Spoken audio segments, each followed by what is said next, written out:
Hello, today we get to continue reading more about Saul, the king of Israel, starting with 1 Samuel chapter 12.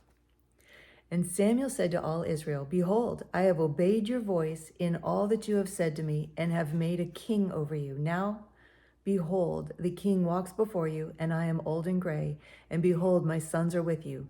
I have walked before you from my youth until this day. Here I am. Testify against me before the Lord and before his anointed. Whose ox have I taken, or whose donkey have I taken, or whom have I defrauded? Whom have I oppressed? Or from whose hand have I taken a bribe to blind my eyes with it? Testify against me, and I will restore it to you." They said, "You have not defrauded us or oppressed us or taken anything from any man's hand." And he said to them, "The Lord is witness against you, and his anointed is witness this day, that you have not found anything in my hand." And they said, "He is witness."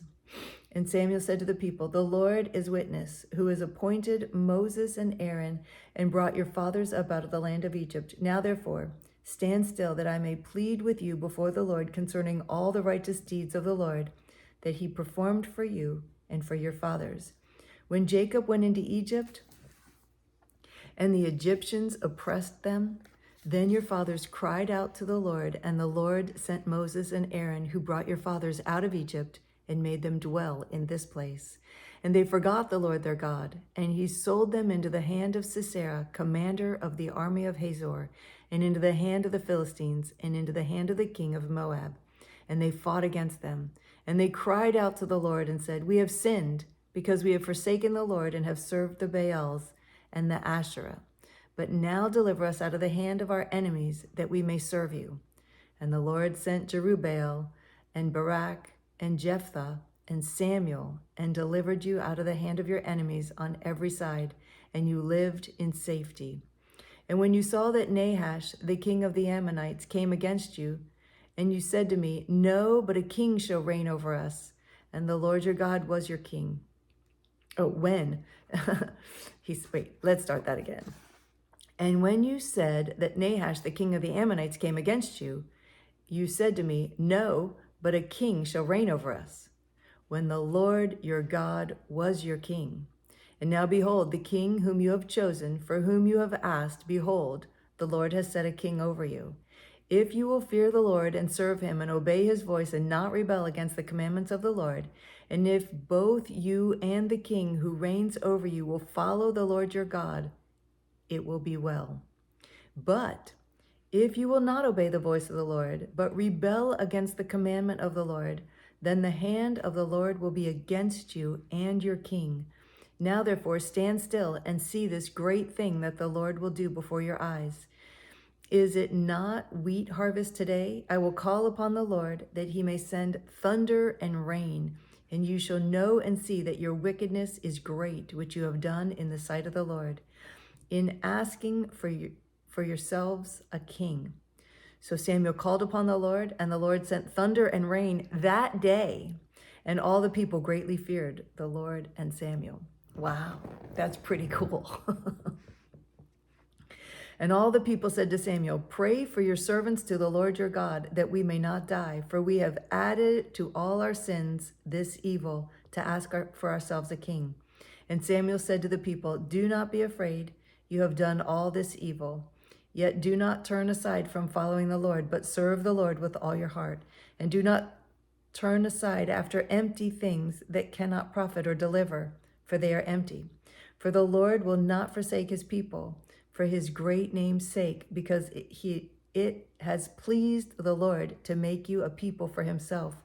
Moreover, as for me, far be it from me that I should sin against the Lord by ceasing to pray for you. And I will instruct you in the good and the right way. Only fear the Lord and serve him faithfully with all your heart. For consider what great things he has done for you.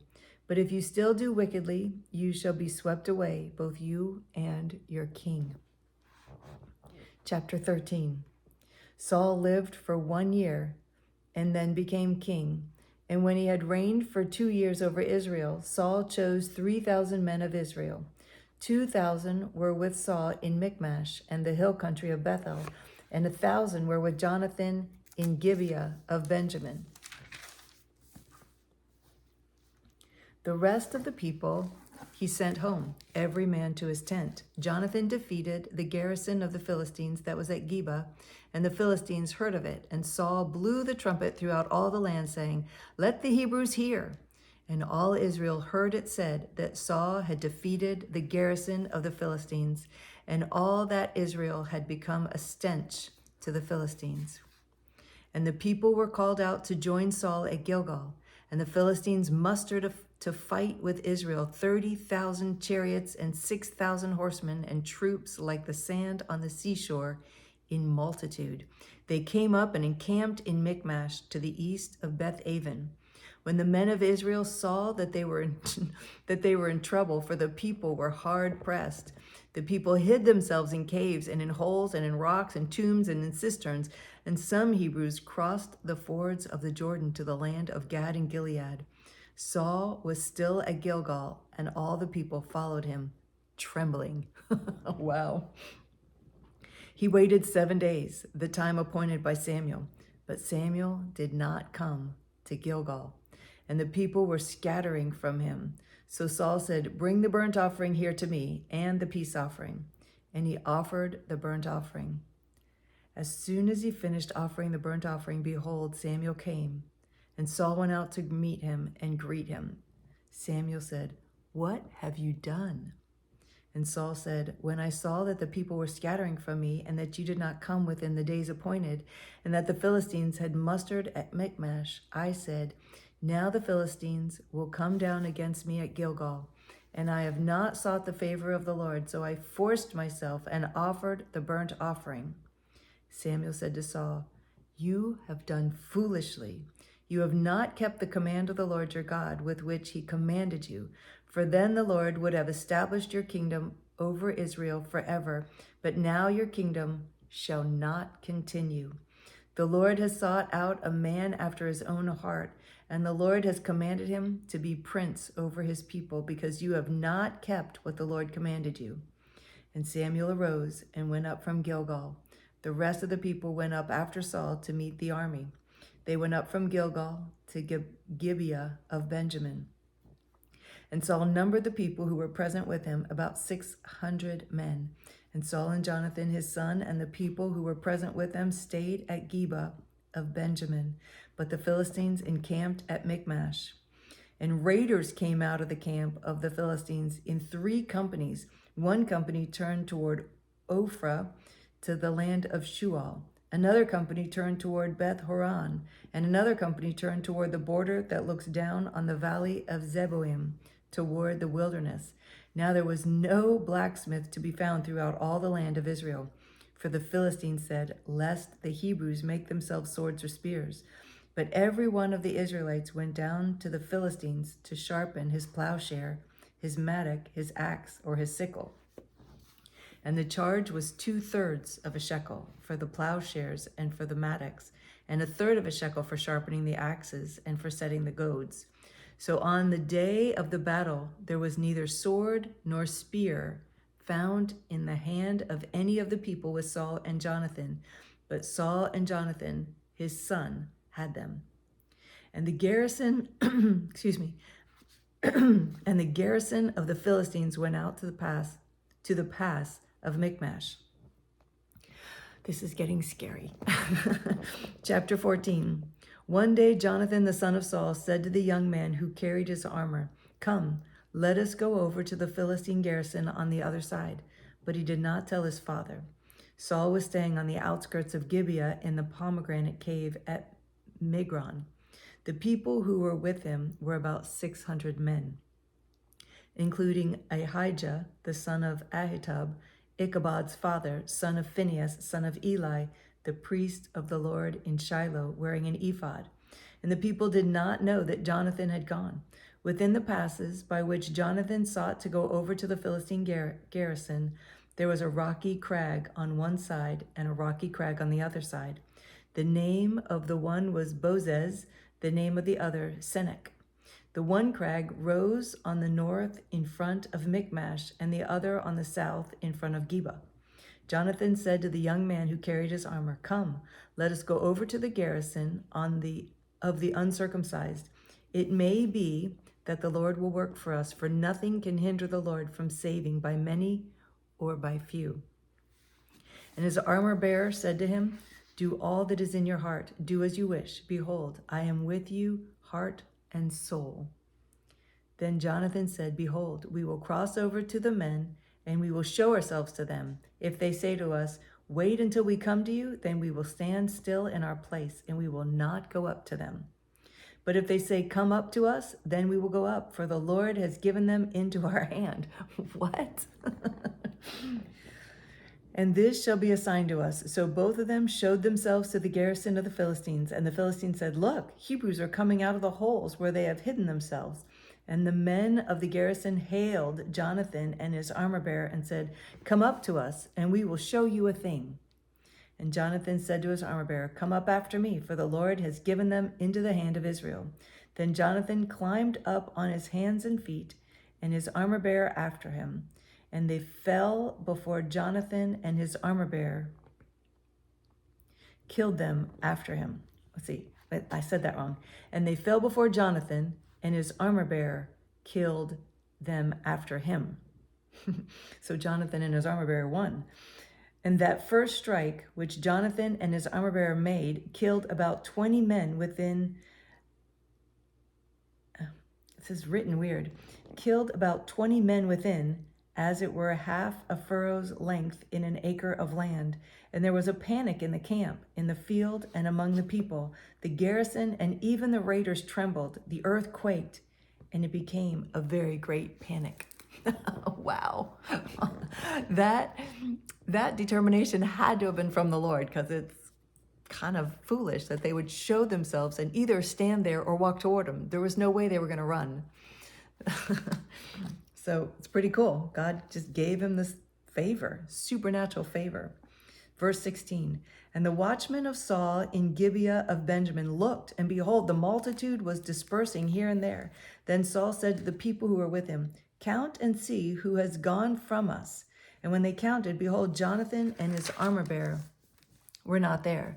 So Saul said to Ahijah, bring the ark of God here, for the ark of God went at that time with the people of Israel. Now, while Saul was talking to the priest, the tumult in the camp of the Philistines increased more and more. So Saul said to the priest, withdraw your hand. Then Saul and all the people who were with him rallied and went into battle. And behold, every Philistine's sword was against his fellow, and there was very great confusion. Now the Hebrews, who had been with the Philistines before that time, and who had gone up with them into the camp, even they also turned to be with the Israelites who were with Saul and Jonathan. Likewise, when all the men of Israel who had hidden themselves in the hill country of Ephraim heard that the Philistines were fleeing, they too followed hard after them in the battle. So the Lord saved Israel that day, and the battle passed beyond Beth-aven. Wow. So thousands against hundreds, and the hundreds won because God was on their side. That's so cool. Verse 24, and the men of Israel had been hard pressed that day, so Saul had laid an oath on the people, saying, cursed be the man who eats food until it is evening, and I am avenged on my enemies. So none of the people had tasted food. Now when all the people came to the forest, behold, there was honey on the ground. And when the people entered the forest, behold, the honey was dropping, but no one put his hand to his mouth, for the people feared the oath. But Jonathan had not heard his father charge the people with the oath. So he put out the tip of the staff that was in his hand and dipped it into the honeycomb and put his hand to his mouth, and his eyes became bright. Then one of the people said, your father strictly charged the people with an oath, saying, cursed be the man who eats food this day. And the people were faint. Then Jonathan said, my father has troubled the land. See how my eyes have become bright because I tasted a little of this honey? How much better if the people had eaten freely today of the spoil of their enemies that they found. For now the defeat among the Philistines has not been great.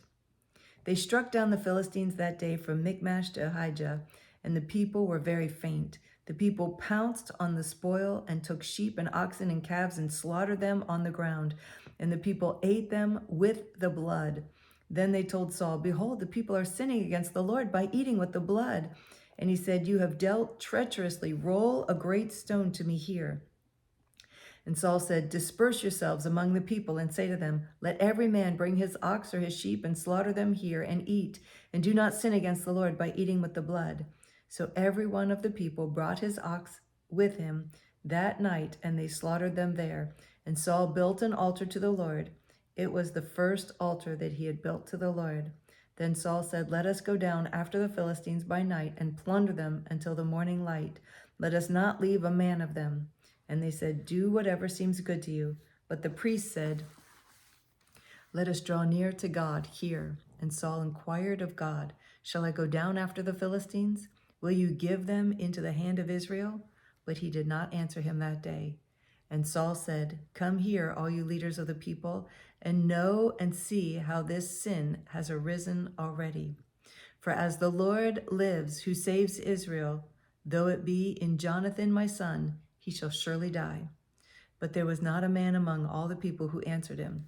Then he said to all Israel, you shall be on one side, and I and Jonathan my son will be on the other side. And the people said to Saul, do what seems good to you. Therefore Saul said, O Lord God of Israel, why have you not answered your servant this day? If this guilt is on me or in Jonathan my son, O Lord God of Israel, give Urim. But if this guilt is on your people Israel, give Thummim. And Jonathan and Saul were taken, but the people escaped. Then Saul said, cast the lot between me and my son Jonathan. And Jonathan was taken. Then Saul said to Jonathan, tell me what you have done. And Jonathan told him, I tasted a little honey with the tip of the staff that was in my hand. Here I am. I will die. And Saul said, God, do so to me, and more also. You shall surely die, Jonathan. Then the people said to Saul, shall Jonathan die, who has worked this great salvation in Israel? Far be it. As the Lord lives, there shall not one hair of his head fall to the ground, for he has worked with God this day. So the people ransomed Jonathan, so that he did not die. Then Saul went up from pursuing the Philistines, and the Philistines went to their own place. Wow. Wow. Wow. Wow. We can learn so much from history. Okay, well, thank you again for joining me. I so enjoy reading with you every day, and I love you so much, and I look forward to reading with you again tomorrow.